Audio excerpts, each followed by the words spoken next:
जोहार, मी श्रीमंत सुरपाम। आपण पाहत आहात एस भारत न्यूज, जनसामान्याचा आवाज।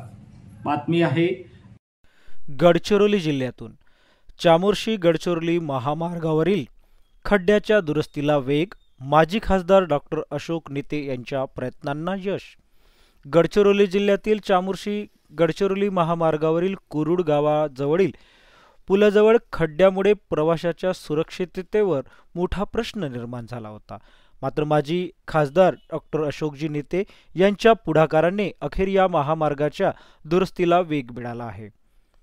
कुरुडजवळ या रस्त्यावर मोठे मोठे खड्डे निर्माण झाल्याने अपघाताचा धोका वाढला होता। या गंभीर समस्येकडे चामोर्शी नगरपंचायतीचे नगरसेवक आशिष पिपरे यांनी लक्ष वेधले।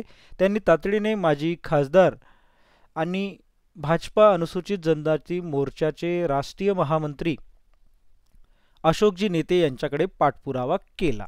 काल चामोर्शी दौऱ्यात अशोकजी नेते यांनी स्वतः प्रत्यक्ष पाहणी करून संबंधित अधिकाऱ्यांना सूचना दिल्या आणि आज 2 सप्टेंबर रोजी पावसामुळे बिकट झालेल्या रस्त्याची दुरुस्ती युद्धपातळीवर सुरू आहे। गिट्टी टाकणे, खडीकरण आणि खड्डे बुजवण्याचे काम सुरू असून यामुळे प्रवाशांना दिलासा मिळत आहे।